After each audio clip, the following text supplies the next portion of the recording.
Hallelujah, praise the Lord. आप सभी को जय मसीह की। कैसे हैं आप सब? आशा करती हूँ आप सब पहले चंगे हैं।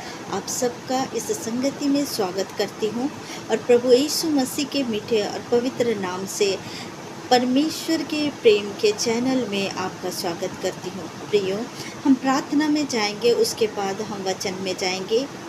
धन्यवाद पिता परमेश्वर, आपका धन्यवाद करती हूँ पिता। आपका धन्यवाद और धन्यवाद करते हैं। आपकी स्तुति और महिमा करते हैं। जलाली पिता परमेश्वर, प्रभु जी हमारे बीच में आइए पिता परमेश्वर, और खुदावन पिता परमेश्वर वचन को बोलने में सहायता मदद करे। पवित्र आत्मा जी, बोलने वाली मैं नहीं प्रभु, आपका आत्मा प्रभु मेरे मुख के द्वारा बोले पिता परमेश्वर। और पिता परमेश्वर ये वचन इनके जीवन में 100 गुना फल लेके आने पाए। इस छोटी सी दुआ को हमारे उद्धार करता है यीशु नासरी के नाम से मांगती हूँ। सुनिए और दया से ग्रहण करिए, आमीन। आइए प्रियो, हम वचन से देखेंगे इफिसियो 5 अध्याय का हम 3 आयत से लेकर हम 13 आयत तक पढ़ेंगे। जैसा पवित्र लोगों के योग्य है, वैसा तुम में व्यभिचार और किसी प्रकार के अशुद्ध काम या लोभ का चर्चा तक ना हो। हालेलुया। प्रभु का वचन कहते हैं कि जैसा पवित्र लोगों के योग्य है, वैसा तुम में व्यभिचार और किसी प्रकार के अशुद्ध काम या लोभ का चर्चा तक ना हो। परमेश्वर का वचन कहता है कि व्यभिचार या लोभ का चर्चा तक भी ना हो। अगर आप बैठते हैं, आप लोगों से संगति करते हैं, अगर उस जगह में अगर व्यभिचार या फिर लोभ की बातें भी हो, तो उस जगह से आप उठ जाएं और वैसे जगह में आप संगति ना करें। और ना निर्लज्जता, ना मूढ़ता की बातचीत की, न ठड्डे की, क्योंकि ये बातें शोभा नहीं देती, वरन धन्यवाद ही सुना जाए। आपके मुख के द्वारा ना ठड्डा की बातें होनी चाहिए, ना निर्लज्जता की बातें होनी चाहिए, ना मूढ़ता की बातें होनी चाहिए।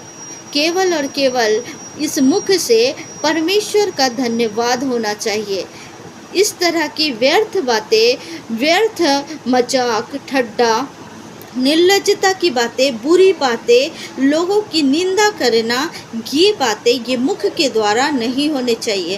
प्रियो, हमें परमेश्वर ने धन्यवाद के लिए ये मुख दिया है, ना कि गलत बातों के लिए ये मुख दिया है। परमेश्वर कहते हैं कि हमारे मुख के द्वारा केवल धन्यवाद ही होना चाहिए। गलत बातें हमारे मुख के द्वारा नहीं होना चाहिए। जिस तरह से संसार के लोग इस मुख से गलत बातें बोलते हैं, उस तरह से हमारे जीवन में हमारी चाल चलन इस तरह से नहीं होना चाहिए, और ना ही हम इस तरह से गलत बातों को बोले। हालेलुया। क्योंकि तुम यह जानते हो कि किसी व्यभिचारी या अशुद्ध जन या लोभी मनुष्य की जो मूर्ति पूजक के बराबर है, मसीह और परमेश्वर के राज्य में मिरास नहीं। हालेलुया। क्योंकि तुम जानते हो कि किसी व्यभिचारी या अशुद्ध जन, व्यभिचारी और अशुद्ध जन और लोभी मनुष्य की, अगर आप व्यभिचार कर रहे हैं, अशुद्ध बातें कर रहे हैं, या फिर किसी वस्तु की लोभ कर रहे हैं, अगर आपके मन में किसी चीज़ की, किसी वस्तु की अगर आप में लोभ भी आ जा रहा है, या फिर आप व्यभिचार कर रहे हैं, वो मूर्ति पूजा के बराबर है। प्रियो, वो मूर्ति पूजा के बराबर है। आपके जीवन में ना व्यभिचार होना चाहिए, ना ही किसी वस्तु का लोभ होना चाहिए। आपके जीवन में किसी भी वस्तु को देखकर लोभी प्रवृत्ति आपके अंदर नहीं आना चाहिए। कोई तुम्हें व्यर्थ बातों से धोखा ना दे, क्योंकि इन्हीं कामों के कारण परमेश्वर का क्रोध आज्ञा ना मानने वालों पर भड़कता है। कोई भी आपको व्यर्थ बातों पर ना ला पाए, कोई तुम्हें व्यर्थ बातों से धोखा ना दे।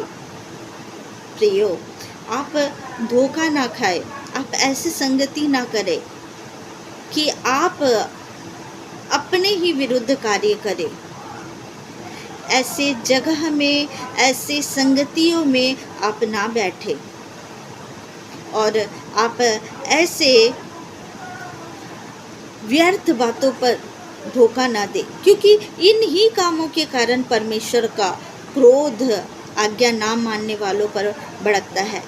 कई लोग ये सोचते हैं कि हम ये करते जाएंगे, हम गलत बातें करते जाएंगे, हम निंदा करते जाएंगे और परमेश्वर के सामने हम माफ़ी मांग लेंगे। लेकिन नहीं प्रियो, परमेश्वर का वचन कहता है ऐसे ही जो आज्ञा ना मानने वालों के ऊपर परमेश्वर का क्रोध भड़कता है, क्योंकि वो आज्ञाओं को नहीं मानते हैं, परमेश्वर के वचनों पर नहीं चलते हैं। परमेश्वर ने आपको अलग किया है और ये बातें आपके जीवन में नहीं होना चाहिए। अपने आप को आप धोखा ना दे। आपके जीवन में अगर ऐसा कुछ है तो आप इस सब से आप अलग हटें। इसलिए तुम उनके सहभागी ना हो, क्योंकि तुम तो पहले अंधकार थे परंतु अब प्रभु में ज्योति हो, अतः ज्योति की संतान के समान चलो। परमेश्वर का वचन कहता है इसलिए तुम इनके सहभागी ना हो, ऐसे लोगों के सहभागी तुम ना हो, क्योंकि तुम पहले अंधकार थे। आप अंधकार में नहीं थे, आप अंधकार थे। आपके जीवन में अंधकार की कामें होती थी। आप ऐसे कामों में थे जहाँ व्यभिचार होता था, जहाँ लोभ होता था, ईर्ष्या होता था, क्रोध होता था, लेकिन आप वो सब चीज़ों से बाहर निकाले गए हो। आप अलग किए गए हो, आप परमेश्वर के जन हो, आप अलग किए गए हो। और अगर आपके जीवन में ऐसा कुछ है तो आप अपने आप को धोखा ना दे, ऐसे लोगों के साथ आप संगति को ना करें।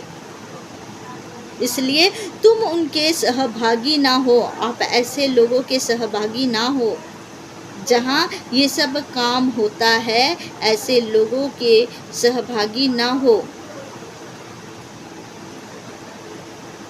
क्योंकि तुम तो पहले अंधकार थे परंतु अब प्रभु में ज्योति हो, अतः ज्योति के संतान के समान चलो। आप आज ज्योति में हो और ज्योति के संतान की तरह चलो,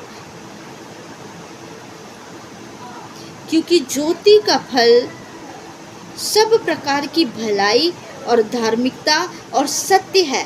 ज्योति का जो फल है वो आप में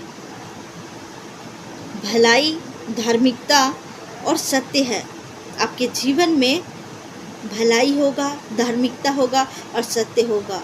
आप लोगों का भला करने वाले होगे, आप अपने सही कर्मों को करोगे, आप गलत रास्ते में नहीं जाओगे, आप सत्य में चलोगे।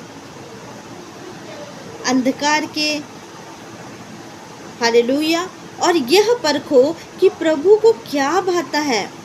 आप यह परखो कि प्रभु को क्या भाता है, प्रभु क्या चाहते हैं आपसे। आपके जीवन को दिन प्रतिदिन आप बदलते जाओ और ऐसे चीज़ों से दूर रहो प्रियो। अंधकार के निष्फल कामों में सहभागी ना हो, वरन उन पर उल्लाहना दो। जहाँ अंधकार के काम हो रहा है उसका सहभागी ना हो, उस जगह में आप सहयोग ना करो, उस जगह में आप बैठ के उनके साथ हंसी ठट्टा ना करो, व्यर्थ की बातें ना करो, अपने मुख से गलत गलत बातें ना निकालो, उनकी सहभागी ना हो, वरन उन पर उल्लाह ना दो। वरन उन पर आप उन्हें समझाओ कि ये गलत बातें हैं, आप इन बातों को, इन कामों को ना करो। आपको समझाना है, उनको बताना है कि आप जो कर रहे हैं वो गलत है। हालेलुया। क्योंकि उनके गुप्त कामों की चर्चा भी लज्जा की बात है, और पर जितने कामों पर उल्लाह न दिया जाता है वे सब ज्योति से प्रकट होते हैं, क्योंकि जो सब कुछ को प्रकट करता है वह ज्योति है। हालेलुया। सब कुछ को प्रकट करता है ज्योति। ज्योति में कुछ भी नहीं छुपता है। पाप के कार्य अंधकार में होता है, लेकिन सत्य और अच्छे कार्य ज्योति में होता है। हालेलुया। आप ज्योति के संतान हैं और ज्योति के संतान की तरह रहे। ये सब बुराइयों को छोड़ दे, ये अपने जीवन से निकाल दे और वैसे लोगों की सहभागी ना बने। हालेलुया। इन वचन के द्वारा प्रभु आप सबको आशीष दे। आइए प्रियो, हम प्रार्थना में जाएंगे। धन्यवाद पिता परमेश्वर, इस वचन के लिए धन्यवाद करते हैं खुदावन। पिता परमेश्वर, आपका धन्यवाद धन्यवाद और धन्यवाद करते हैं। Hallelujah hallelujah hallelujah. ओ रहसंदारा की रबा करी बोरो हो बोरी बाराबा। आपका धन्यवाद करते हैं स्वर्गीय पिता, आपकी उपस्थिति के लिए धन्यवाद करते हैं पिता, वचन के लिए धन्यवाद करते हैं मेरे खुदावन खुदा। इन वचन को प्रभु सुनने वाले के जीवन में प्रभु मेरे पिता 100 गुना फल लेके आइए पिता परमेश्वर, इनके जीवन में 100 गुना फल आने पाए पिता परमेश्वर। हालेलुया। आपका धन्यवाद करते हैं पिता परमेश्वर, आपने दिन भर संभाला पिता और रात्रि बेला में प्रवेश कराया प्रभु, इसके लिए मैं धन्यवाद करती हूँ पिता। जितने लोग इस प्रार्थना को सुन रहे हैं पिता, उनके लिए मैं प्रार्थना करती हूँ, उनके जीवन में पिता ये वचन प्रभु जी 100 गुना फल लेके आए पिता परमेश्वर। मेरे खुदा वो हर एक बुराई से बाहर निकलने पाए पिता परमेश्वर, ऐसे लोगों के सहभागी ये ना बनने पाए पिता परमेश्वर। हर एक अंधकार की शक्ति को मैं डांटती और लताड़ती हूँ यीशु मसीह के सामर्थी नाम से। इनके जीवन से हर एक अंधकार की शक्ति नष्ट होने पाए यीशु मसीह के सामर्थी नाम से। हालेलुया। और रहा संदरा रिबा रहा बाकारी बोरो हो बोरी बाराबा। आपका धन्यवाद करते पिता परमेश्वर प्रभु जी। इनके जीवन में जो कुछ भी दुष्ट की योजना है उसे मैं कैंसिल करती हूँ यीशु मसीह के सामर्थी नाम से।